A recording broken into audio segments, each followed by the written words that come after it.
You sure you want to go in there alone? The warden was an uncompromisingly beefy man who drank, smoked, and just wanted to survive until retirement. He ran a tight, clean ship, and for his efforts he was rewarded with the pleasure of guarding the vilest of abusers. His charges were lifers, and he got to babysit them until they died. But he wasn't paid to babysit the small, bespectacled Poindexter with a briefcase walking next to him.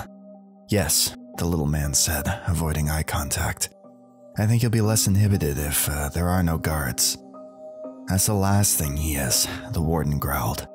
He could sense the tension in his men as they descended further down the basement. Do you know his story? Yes, I've studied Benedict for a long time. Do you know he almost escaped once? Took only a moment. Still not sure how he did it, but he got his claws on one of my men and... His voice trailed off as he noticed the two guards look at him. He killed him. Only took a moment. I don't know how we got to him, but he has a way of sort of hypnotizing people. He talks in a way that sucks you in. I guess that's how he got all those kids to come home with him. The little man fidgeted nervously and said nothing. The warden studied him closely. He looked woefully out of place in a dungeon like this. He belonged in an ivory tower office, writing condescending academia bullshit about the troubles of the world. They began to walk again. The guards walked slower than before and reflexively put their hands on their weapons. So, does he say much? The little man asked. Oh, he talks all the time. I think he thinks he's some kind of prophet. Lots of biblical end-of-the-world shit. He's here for life. No chance of parole. Can't even be around other prisoners. He's in solitary 23 hours a day. He gets 1 hour of exercise in the yard. He stepped in front of the little man. He's got nothing to lose. The little man shuddered but seemed determined to go on. The warden sighed. They turned down a long deserted hallway that was dimly lit by fading fluorescent lights. There was a closed door at the end of the hall. The guards drew their weapons. Okay, the warden said. This is how it goes down. He's secured. The door will be locked from the outside the moment you go in. No way out until you hit this signal. He handed the little man a small remote. There's one camera that we'll be monitoring.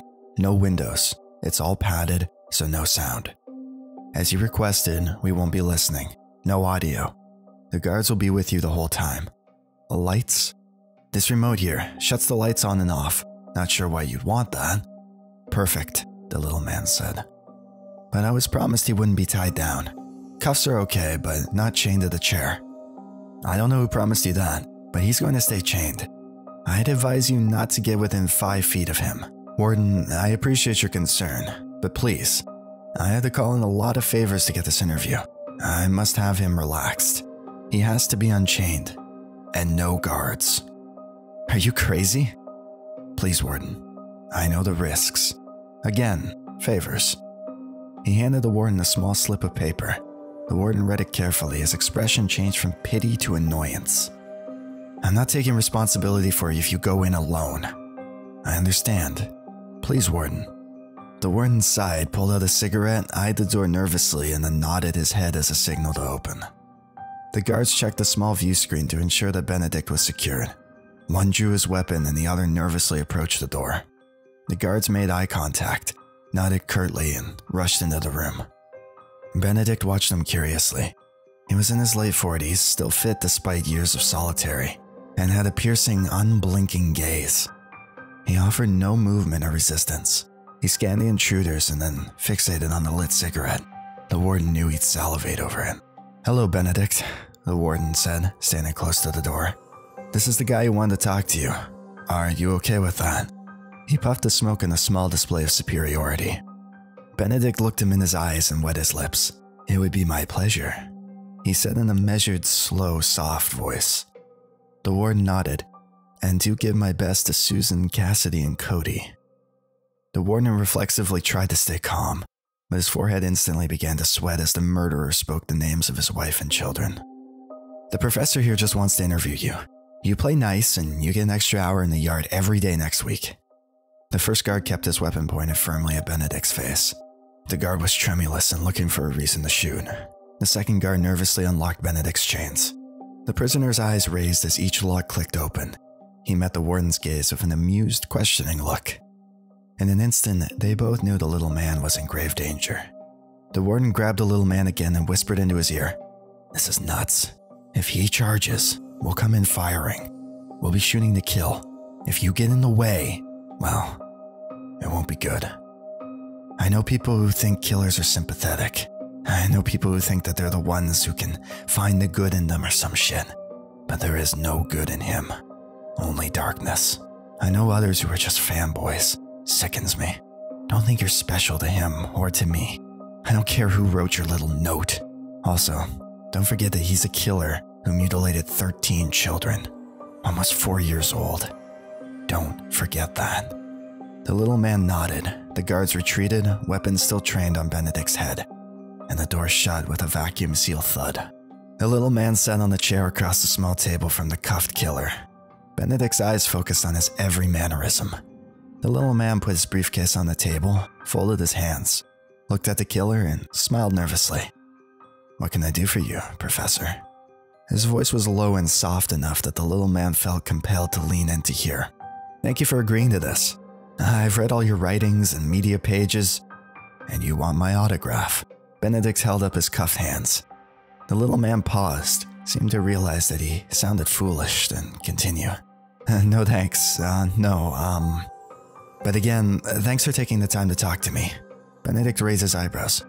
"Are you a comedian?" The little man giggled nervously. He fumbled with the lock on his briefcase. He opened the top and pulled out copies of Benedict's writings and multiple photographs. Benedict instantly took an inventory. 2 pens, 1 plastic, 1 with some metal, and 2 paper clips. "Do you mind if I record this?" the little man asked, placing his phone on the table. Benedict nodded in affirmation, keeping his eyes fixed on the pen with metal. The little man pulled out a letter opener and cut open a manila envelope. Benedict masked his surprise at the sight of the small knife.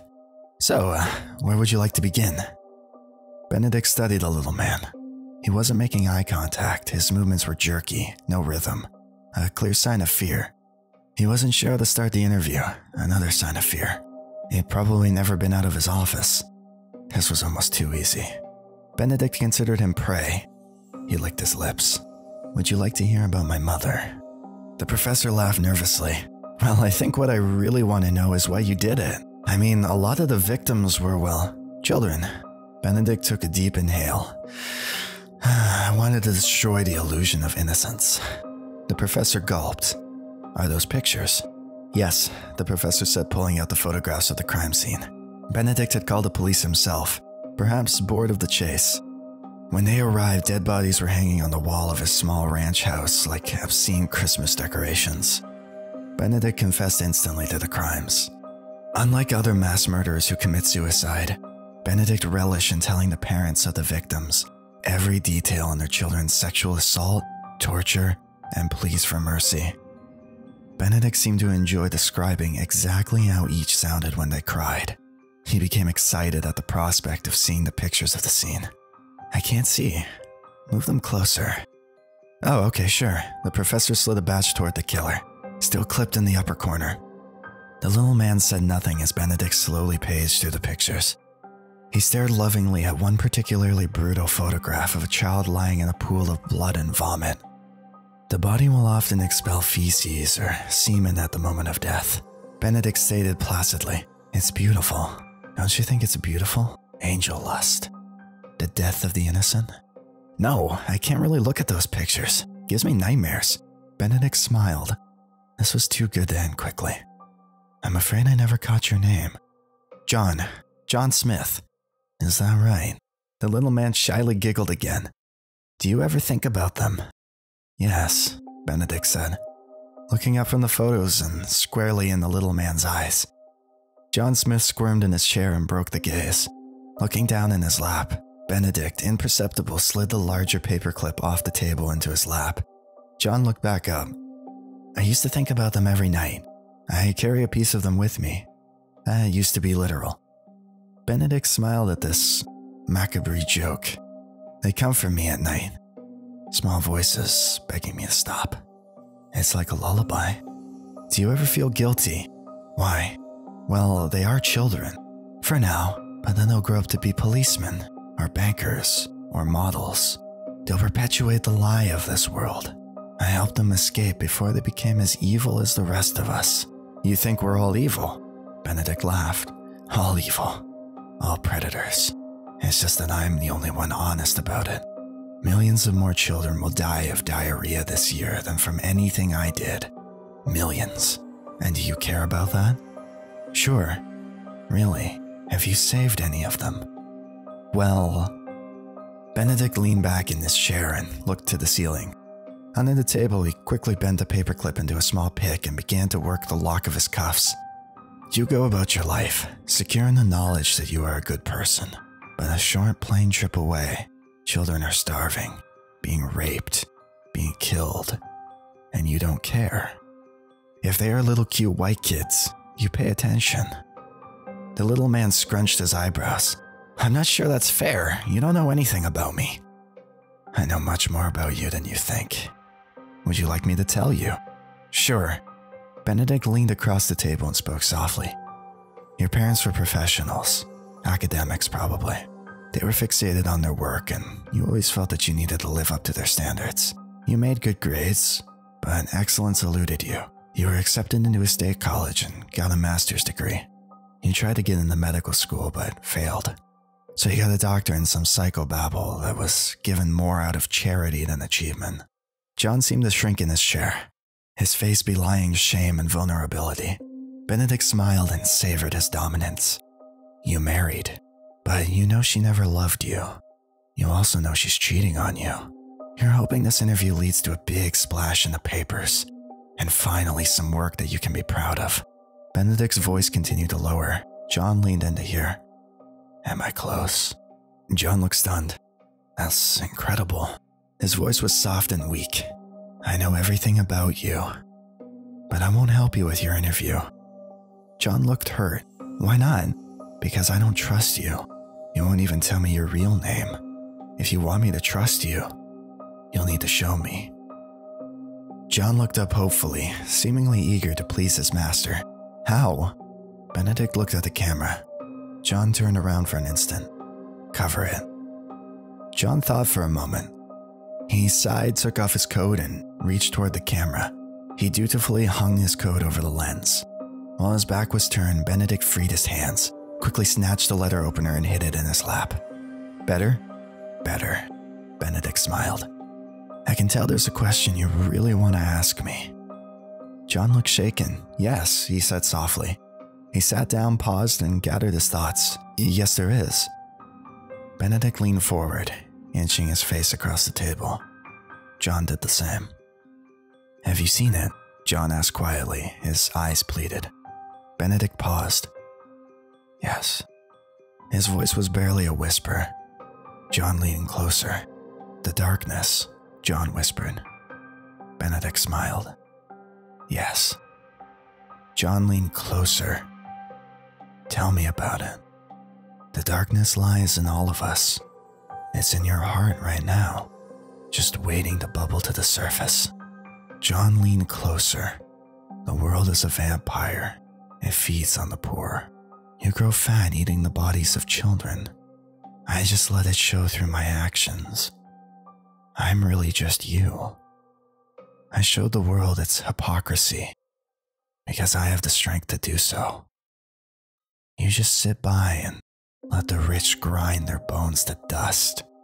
I give the world a gift. What gift? John whispered. Benedict paused and leaned closer. John did the same. Pain. John's eyes widened. Benedict began to see each step. His hands were free. The letter opener was poised. He would strike quickly, right in the face. Maybe he would catch his eye. He loved slicing an axe. John would recoil. He would spring on him and plunge the knife, not too quickly, into his neck. He would puncture just medial to the sternocleidomastoid muscle. Plunge about 2 inches, feel the resistance of the tough arterial wall. Then feel the quick give as the aventitia was cut. The blood would be under significant pressure. It would shoot, hopefully into his face, and into the opposite wall. He would drink some. He was aroused at the thoughts of orgy. John inched closer. Benedict, did he tell you his name? Benedict paused. It was such an oddly specific question. Yes. John's voice lowered still. What was it? Beelzebub. John's face fell in disappointment. His shoulders shrugged and he shook his head. Benedict wasn't sure how to process this look, but it was time to spring. His pupils dilated, his heart raced, and his lips smiled. At the speed of thought, he relished the orgasm of the simple, brutal act of dominating another man. He would tear into his fragile throat, and for a sweet instant, the small professor would look to his better in pleading surrender. He felt the edge of the professor's throat, then he felt a four-inch snap vice grab his wrist. Down became up. He saw the ceiling, then felt his back and head smash into the unforgiving cement floor. All breath left his body and his vision tunneled to a small corridor. For an instant, he thought he was dead. Natural instinct put every ounce of energy into finding the next breath. Benedict coughed and sat up, confused. John stood at the corner of the table, sighing deeply with his back toward the fallen killer. Benedict felt the letter opener still in his hand. He sprung from the floor with a warrior's yell and reached for his prey's nape. He again felt his feet leave the ground. He flew brutally into the wall. The acoustic pad softened the blow, but the blunt crush again expelled all his breath. He felt a penetrating punch under his right rib and heard a sickening crack. Benedict spun around in angry fury. He reached savagely towards John, but again he lost control of his body. His face violently smashed into the table, bloodying his nose. Involuntary tears filled his eyes. Fire flooded through his right hand as he heard the sliced stick of the letter opener pierce through his hand into the table below. Benedict recoiled, blinded in searing pain, and realized he was fastened to the table. His mind pleaded to grasp the situation, but he found no answers. He moaned, choked, and searched for his breath. His eyes focused on the knife sticking through his hand. The little man stood next to him.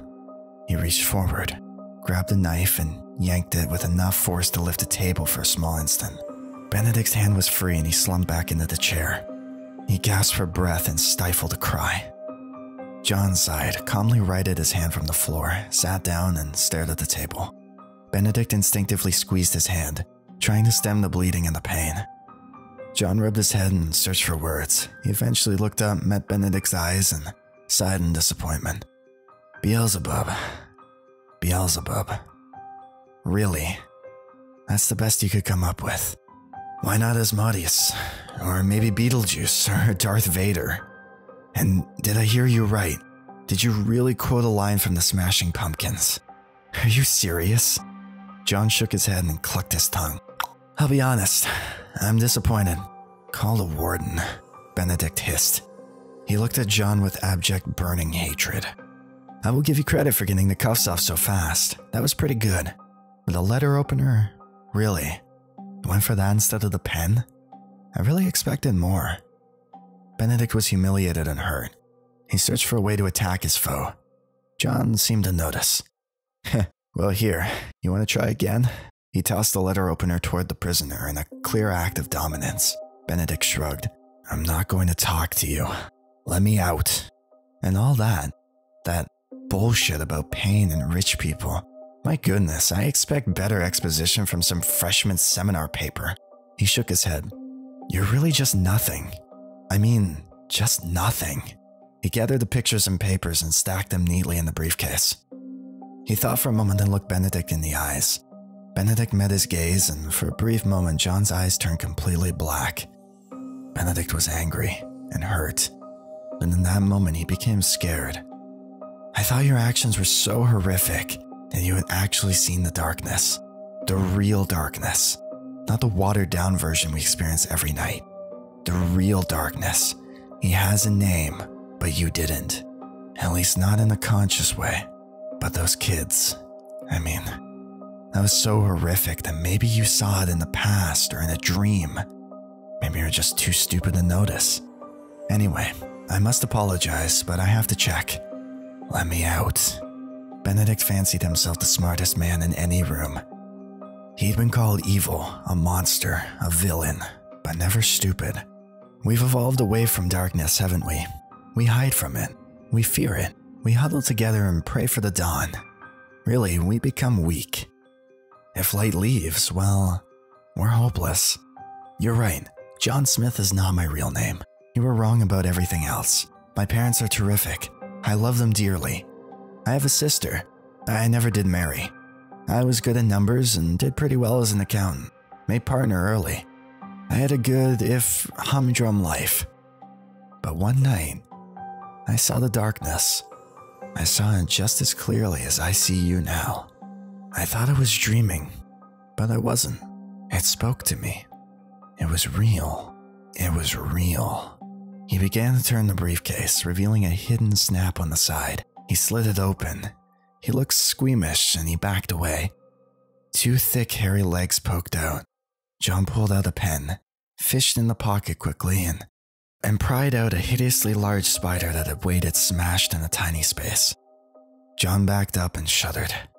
The spider sat fat and motionless on the table. Do spiders bother you? Benedict tried to conceal any hint of emotion. No. They scare the crap out of me. Ugh. The spider sprang off the table and scurried to the corner of the room. It squeezed into a small space and looked into the room with hideous, unblinking black eyes. That thing is a Goliath tarantula. It creeps the bejesus out of me. You can imagine how horrible it is to carry that thing around. Didn't show up on the x-ray when they searched my bag. These things normally eat birds. Whole birds. John mimed a bird size with his hands. This one can smell and taste blood. Ugh. Benedict rubbed his injured hand. Watch. John grabbed a leather opener and tossed it into the corner. The spider reached out with its front legs, drew the metal into its body, and Benedict imagined it licking his blood from the blade. I think that's the worst thing about the darkness. Uncertainty. Just as we've evolved to pray to the light, that thing evolved to live in the darkness. When we lose our senses, we become naked and helpless. Even the worst of us feels the gnawing fear of uncertainty. John took a deep breath. I saw the real darkness, and he told me his name. I heard it reverberate down my very soul. You can't forget that. I saw him dance. Things started to happen to me. I can't explain any of it, but something distracted him and I ran. I ran for all I was worth. I ran for my life. I'll never forget that face, that voice, that name. I also know he's coming back. I know I'll see signs. I'll see heralds, others who have seen the darkness. I imagine as his time gets closer, I'll see more of them. I thought maybe I'd see it in you. I thought your actions were so inhuman that maybe the darkness corrupted you. Maybe you were the herald of the end, but you didn't see him. You just did all that cruelty for masturbation. Really, you're just a pervert who finds pornography and violence. You're meaningless. John began to pace around the room. The thing is, I'm not even sure I'll know what to do when I find the herald. If you're naked in a room with a spider, do you want to find it? Or do you not want to find it? You know, I can't stop him from coming. What should I do? Call the police? Who'll believe me? I don't even know what I'll do. I just want to know. He approached the chagrined killer. I just want that uncertainty to end. I want the dread to end. John stood, walked over to Benedict. Look at me. Go to hell. John smiled. He roughly grabbed Benedict's face and lifted it to his. He leaned in as if to kiss him. There's a moment of naked, unadulterated fear where I can see into a man's soul. It's a gift from him. He calls to me. If he's in you, I will see it. If you're a herald, I will see it. I need to know. I need to see into your soul. In your moment of greatest fear, maybe, just maybe, you're not just a meaningless pervert. Maybe sometime in the past you were exposed to something beautiful, terrifying, but beautiful. Benedict spat in his face. John backed up. All of us are afraid of the dark. He hit the signal to turn off the lights. Benedict was smothered with heavy, complete darkness. I'm not afraid of the dark, he said weakly. There was no answer. Benedict sat still for what seemed to him like an eternity. He waited for any sign that something would happen. I want out. Warden, Benedict screamed. Warden, let me out. He screamed for a few minutes. He thought about trying to rush the door, but to what end? A spider was in the corner. The door was locked. He thought about feeling around for John. Maybe he could grab him and force him to open the door. Could John see in the dark? Was John still in the room? He alternatingly wanted him there and wanted him gone. He felt a sick dread that he was alone and exposed with a blood-eating Goliath spider. He felt around in the air near his body, but then he reflexively pulled his hands in for fear of what he may feel. A shudder seized his spine. He considered screaming again, but now he felt that any sound drew unwanted attention.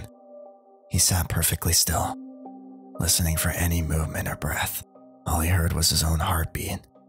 He wondered if he could hear his hand bleed. This won't work. I'm not afraid, he pleaded, but his voice was meek. He stood, but felt dizzy and nauseous. His visual cues of balance were gone. He stumbled backwards toward the wall, hoping for some sensory feedback to orient his mind in this new, horrifying world. This won't work, he sobbed. He tried to hold perfectly still, hoping he would hear some movement or breath. He heard nothing. Minutes passed. Or was it hours? Benedict became afraid to speak or cry out. He wanted to cry. Please, please let me out. Please, I'll tell you anything. I am sorry about the children. He felt a quick brush against his leg. Please. The door opened and a little man emerged with his briefcase in hand.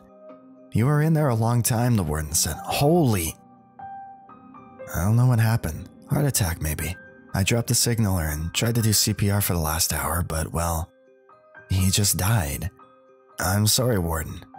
I even think I accidentally cut his hand in the process. The guards rushed over to the body. One kept his gun fully trained on the killer's head.